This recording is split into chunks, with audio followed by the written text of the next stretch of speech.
Are you an entrepreneur looking for more free time, more money, or just looking for that success blueprint? The Proven Entrepreneur is the podcast for you. Host Don Williams and his guests share real success stories from proven entrepreneurs. Here's your host, Don Williams.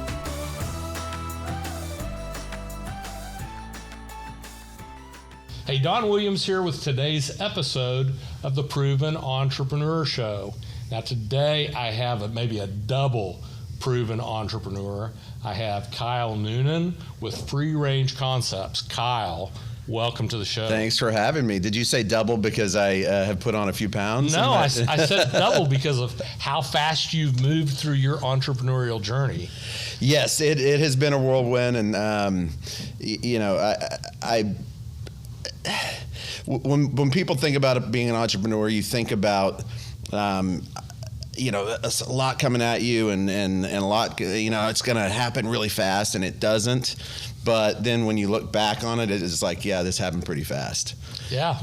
Well, yours has happened pretty fast. So tell us, what all are you doing entrepreneurially now? Sure. So my company is called Free Range Concepts, and I started it with my college roommate. We went to SMU together. He and I have been best friends since we were 18 years old, since we got assigned together in the dorms. Awesome. After college, we went our separate ways professionally. I was an art major. Painting and sculpting major. He was a business major. In our fraternity, he was the president of the fraternity, and I was the social chair. And so we're very left brain, right brain, yin yang. Yeah. But professionally, we went to our separate ways, but always stayed close personally. And we both went into different careers. He went into investment banking, private equity world, the Wall Street thing. And I went into the restaurant business because I found out that being a starving artist was not very much fun. So I started waiting tables in college, and I ended up figuring out that I really liked the industry. And so I ran a company called Pappas Restaurants for about 13 years. Papado, Pappasitos, Pappas Brothers Steakhouse, that company. About 13 years at post-college, he and I decided we were going to join forces and start our own company. And Free Range Concepts is a hospitality company. We've created several brands within our portfolio, and we've done really well, and it's been crazy. It's been a wild ride. I love that, and the left brain, right brain, separate skills, but complementary. That's kind of a key concept for a lot of successful entrepreneurial companies. There is no doubt that is a tremendous component of our success. Yeah. Is just having kind of all of our bases covered. And then beyond that, we have a really the same core values. So we have same core values but different skill sets. Yep. And we trust each other implicitly to do for the other person to do their job. I stay in my lane, he stays in his lane. If it comes time to making a big decision, if one of us votes no, then it's a no, and we're not even discussing it. Love that. And so there's a lot of trust there that has really been a huge component of our success. Can't do it without trust. That's right. Yeah. So how many brands at Free Range? Yes. So we have 5 different brands, 14 restaurants total, 5 brands. Our first brand, and really how we got started into the business is Josh, my partner, called me up one day and said, "Hey, do you want to go bowling tonight?" And I was like, sure. I haven't been bowling probably since I was 4 years old, but yeah, I guess. Where do we go? And he was like, actually, I don't know where a bowling alley is. And so we started looking and realized there was no bowling alleys close. And we thought, well, maybe this is our opportunity. Maybe this is our opportunity to do that thing that we've always talked about doing, but we really didn't know what. And so we hired a bowling consultant because I knew the hospitality world, but I didn't know bowling, and he didn't know bowling, but he knew the real estate world. And so we hired a bowling consultant, and they did a study of the Dallas area and found out that it was kind of a perfect market where there was no competition to put up a bowling alley. So our first concept is called Bowl and Barrel, and it's over by North Park Mall. We opened that 10 years ago. 10 years ago, and 3 months. So we just celebrated our 10-year anniversary. Congratulations. Thank you. And so we have 3 of those now, one in Dallas, one in San Antonio, and one in Houston. Our next concept that we opened was 6 months later, and it's called Mutt's Canine Cantina, which is a restaurant bar that overlooks a private membership-based dog park. And so the dogs are kind of, it's country club for dogs. Love that. The dogs are the paying members. We have what we call bark rangers in the park that pick up after the dogs and make sure the dogs have water and toys and all that stuff.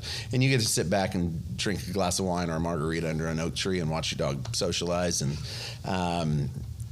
And that idea came about because we were sitting at a patio and we saw a woman with her little dog. She tied it up to a chair, and the dog saw a squirrel and ran off and took the chair with her. And we were like, maybe there's an opportunity here to create because dogs are such a part of the family now. Maybe there's an opportunity to not make a restaurant that allows dogs to be there, but actually a restaurant that is for dogs.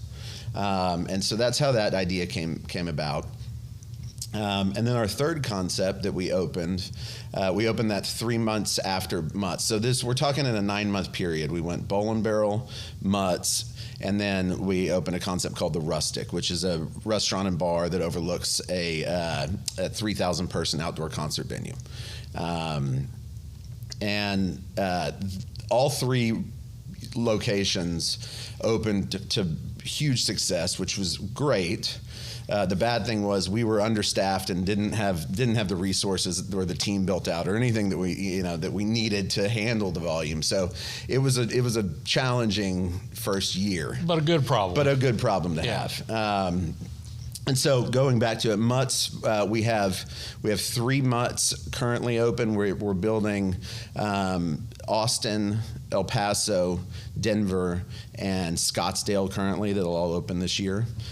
So that'll put us up to 7 Mutt's locations.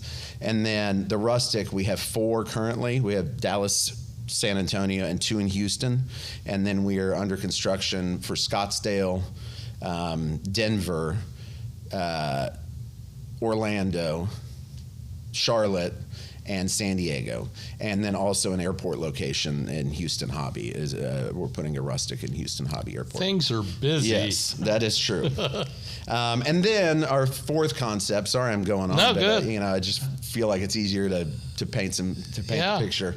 Our 4th concept is called the General Public, and we opened that next to, or the idea came about because when we opened our original Bowl and Barrel here in Dallas, there was a really kind of a crummy bar next to us that was always busy. And I got to know the owner of the bar, and I was like, where's your business coming from? And he goes, honestly, Kyle, it's coming from you. And I was like, what do you mean? He said, well, you're on a 2-3 hour wait every night. So people go put their name on the list and then come over and have drinks with us and then go back and bowl. And I was like, okay, so moving forward, instead of feeding our neighbor, we're just going to be our own neighbor. I love that. And so we created an American gastropub, whiskey-centric bar called the General Public that we now put next door to all of our Bowl and Barrels. So we have 2 of those, San Antonio and Houston. And then our last concept, we opened about a year and a half ago here in Dallas, called Joe Leo Fine Tex-Mex, and it's actually named after my grandfather, who's Joe Leo Romero, who was just like the best guy, greatest guy in the world, and just, I just wanted to do something that honored him. And so we opened that one about a year and a half ago, and that's doing really well too. That's awesome, and so diverse. Yes. Not really in the same lane. Certainly. Yeah, and so love that. Okay, so now I'm going to take you all the way back to young Kyle. Yes. So like 5 to 18 years old. Sure. The household that you were raised, was there someone in the household who was an entrepreneur and set an entrepreneurial example for you? No. My dad was he was an attorney. I have very young parents. My mom was 19 and my dad was 21 when they had me. My dad was going through law school then, and my mom was just doing odd jobs just to kind of support the family. And then my dad had a good law career. And so he kind of supported the family, and I had a great childhood. I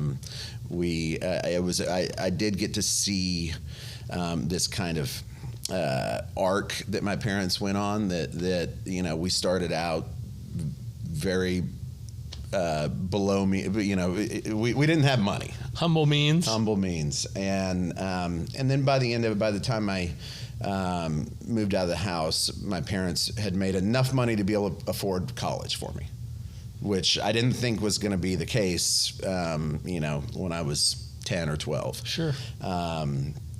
So I got to see this kind of hard work pay off for my dad. Now he was a company man, but I got to see what hard work did for a family. Yep. And that was a big component of my growing up, was just seeing the effort put forth and the persistence and consistency of doing it day in, day out for years. What it does. So I didn't get necessarily an entrepreneurial bug from my parents, but I got work ethic from my parents. Really important. Which I think that's the thing when I talk to young entrepreneurs. The first thing I always hear is, "Hey, Kyle, I have this great idea for something." I'm like, okay, cool. It's 1% idea. It's 99% the work and the perspiration and the execution of that idea. Yeah. Because we can sit here all day long and think of great ideas. It's can you execute the idea? And that really just takes perseverance and dedication and consistency and and that's the hard part about being an entrepreneur. Oh, I agree. 1% inspiration, Yeah. 99% perspiration. That's right. It's like you got to go to work.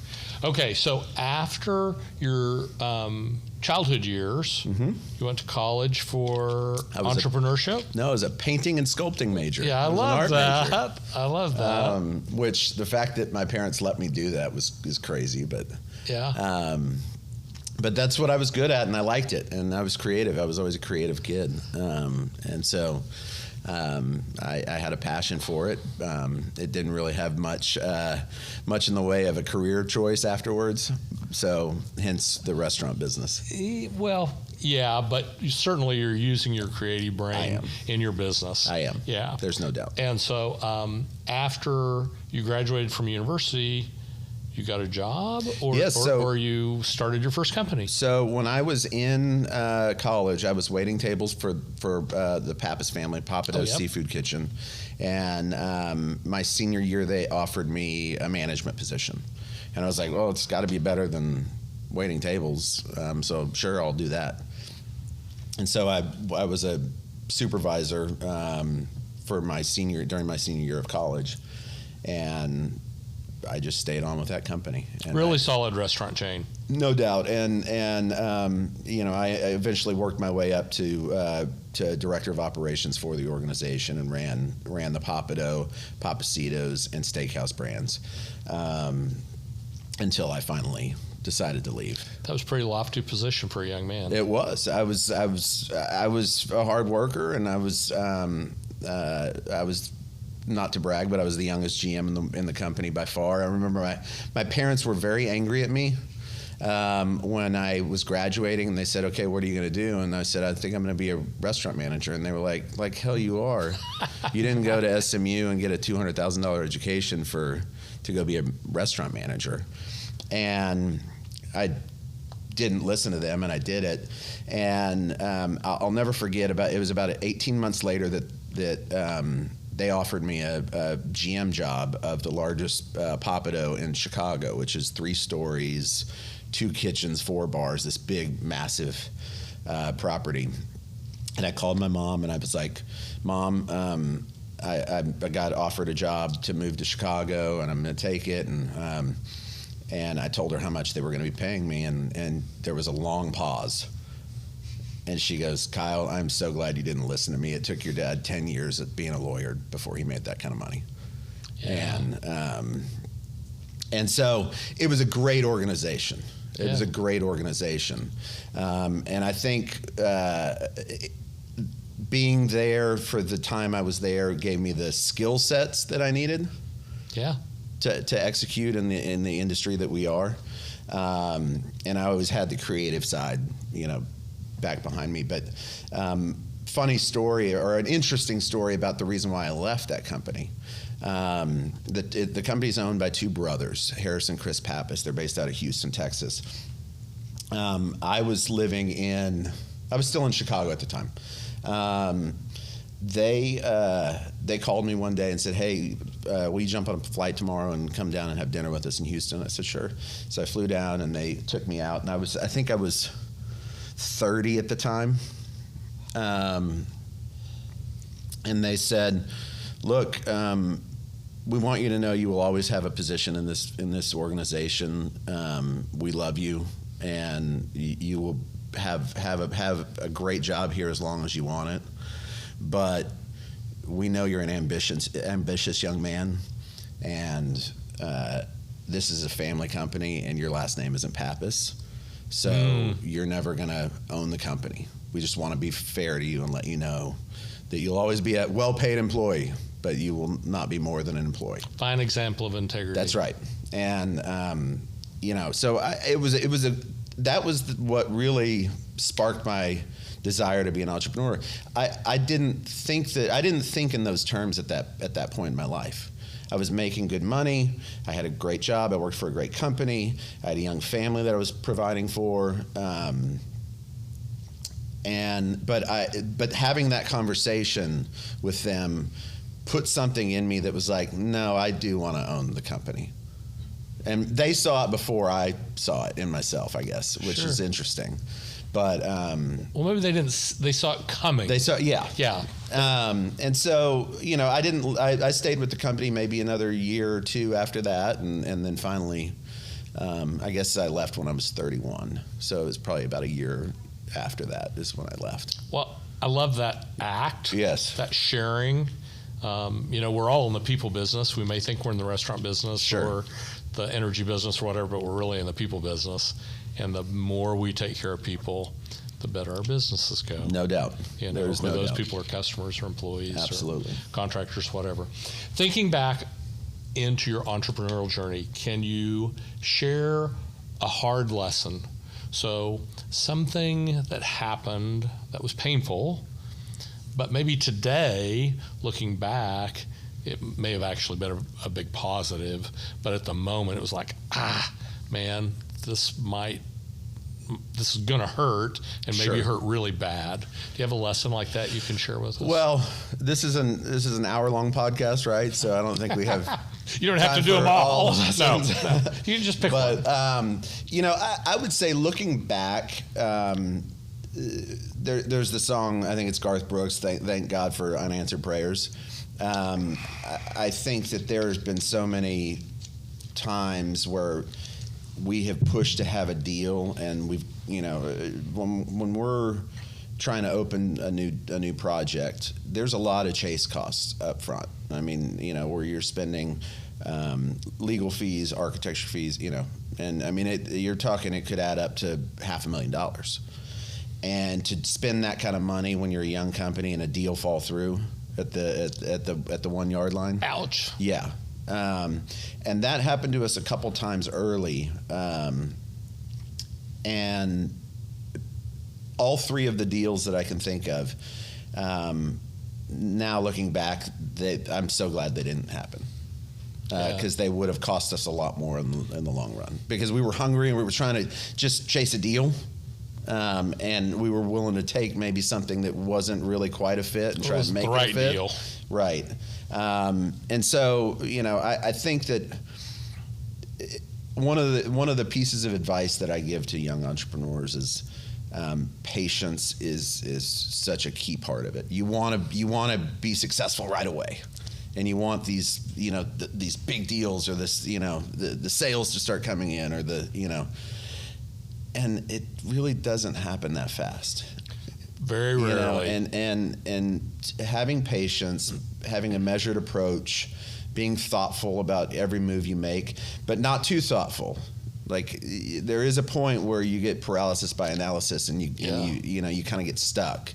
But being thoughtful and just moving forward at a steady, healthy pace, and being patient with the journey is such a huge part of it. and counterintuitive to the average That's right. entrepreneur. Yeah. In a hurry. Because you want to go. Do it now. Yeah. And it does help. So, internally, my company jokes that about my partner and I, that I'm the gas and he's the brakes. He's always the one that doesn't want to do anything, and I'm the one that wants to do everything.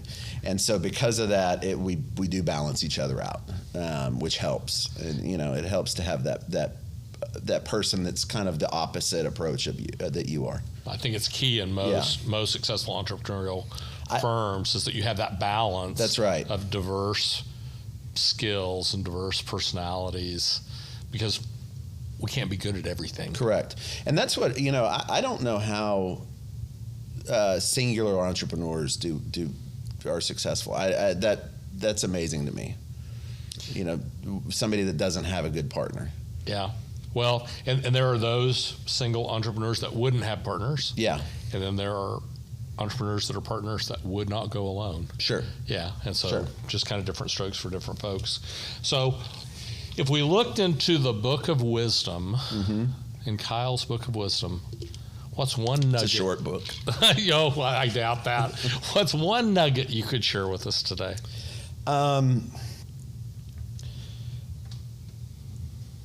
I think, not to be redundant, but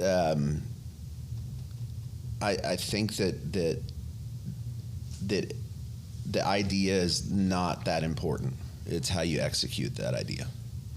I think that's great wisdom. And I just, it doesn't, it's not flashy and it's not interesting. But it's the truth. It's the truth. You've got to execute, and you've got to execute that vision really well to be successful. And it takes a lot of discipline, it takes hard work, and it takes educating yourself, and it takes asking advice from people in the industry, or mentors, and it takes a lot to execute well. I always think improvement is pretty easy. It's ask for help, learn something new, go do it. That's right. And it's literally that simple, but many people forget to ask for help. Well, because especially the entrepreneur is like, there's ego and bravado to that person, and I'm case in point. And so your natural instinct is, I can do it. I can muscle my way through it. I know how to do it. I don't, and realizing that you shouldn't be the smartest person in the room is takes a lot of humility and perspective, and frankly, once you start building out your team, getting your aces in their places and letting them do what they were brought on to do. Aces in their places. I love that. And making sure that you're not. Somebody gave me advice once, and this guy had he was a Canadian guy, probably 65, 70. Had started and sold multiple businesses, was worth several $1 billion, and I asked him the same question you just asked me. What advice would you give? And he said, I learned that I never wanted to be the single point of failure in my company. So I didn't want everything funneling through me, because I know that I was going to mess up. Yep. And so if it all funneled through me, then there was going to get a bottleneck, and there was going to be mistakes. And I wanted to diversify and bring in talented people around and let those talented people do what they were there to do. Love that. And so I thought that was pretty good advice. And really that's something that stuck with us. Okay, so I'm putting you in a time machine. Yes. I'm going to send you back to 20-year-old Kyle. Okay. You get 60 or 90 seconds to tell Kyle, 20-year-old Kyle, something you wish you knew then that you know now that would have eased or sped you along your path. Well, 20-year-old Kyle was in a fraternity at that point, drinking way too much and partying way too much. So I would probably say get to class a little more. Maybe take a night off of going and having too much fun. Because remember, I was the social chair. You're right. So I would have probably said get your act together a little bit more back then. But I'll tell you, one of the things that was probably the greatest part of my early 20 years is I got married young and had kids young. Yeah. I got married at 22, had my son at 23, and my daughter at 24. And so busy. So because of that, it was busy, and you grow up real fast when you're taking care of kids. No doubt. And so that got me out of what could have been a troubling future, because I'm a social animal and I really like to go, meet people and have fun and be out and about, and that kind of got me dialed in really quick. So nothing like children to kind of That's right. change everything. That's right. Yeah. And so I met the kid's mom when I was 20, and I would go back and say, marry that woman. Have babies. There you go. Very good. Okay, so how would our audience reach out to you? Social media is best, at Kyle Noonan, Instagram, Twitter, all the ones. All the ones. At Kyle Noonan. Or you can check out our website at freerangeconcepts.com and look at all our concepts and all the things that we have going on. We have lots going on, and it's. You are busy. We are busy, but you know what? We've now had a great team built out. We have right around 1,500 employees. And the team is at a position now where we have a lot of tenure. So we're not when we add somebody new, it's very rare. It's a lot of internal promotions, which means that the company kind of understands the how it should be run, and so there's a lot of continuity there, which makes mine and my partner's job a lot easier. I was just having lunch with a friend the other day, and he was kind of asking how we structured ourselves, and my partner and I are right now, we're kind of in the 3 to 5 year planning phase, where we're kind of working on problems 3 to 5 years from now. The president CEO is kind of 1 to 3 years. The directors are 6 months to a year, and then the general managers at the store level are 0 to 6 months. And so, because we break it up that way, unless a catastrophe happens, like COVID, then all of a sudden that shrinks, and you're worrying about the next 3 days. But in a perfect world, when things are running smooth, being able to look longer down the road, you're not as time sensitive. There's not as much pressure on you from the day to day. So that has made my day to day a lot easier now that we've kind of built out our company. That continuity of your culture is so important. Huge. Hard to get your company culture dialed in, but then you want to keep it. It is. I mean, we have employees that have been with us from day one, and they're still with us 10, 11 years later. And they've forgotten things other people will never know. Right. At that point. So that helps. That helps a lot. Awesome. Well, congratulations on your success. Thank you so much for joining us today. Thanks for having me. I really enjoyed it. My pleasure. That's today's episode of the Proven Entrepreneur Show with Kyle Noonan. See you next time. Thanks. Bye. That's today's episode of The Proven Entrepreneur. Go to ProvenEntrepreneurShow.com, subscribe to the show, leave an iTunes review, and you could win a $25,000 VIP day in Dallas with Don himself. And get Don's easier and faster selling with video course free. Please join Don on the next episode of The Proven Entrepreneur.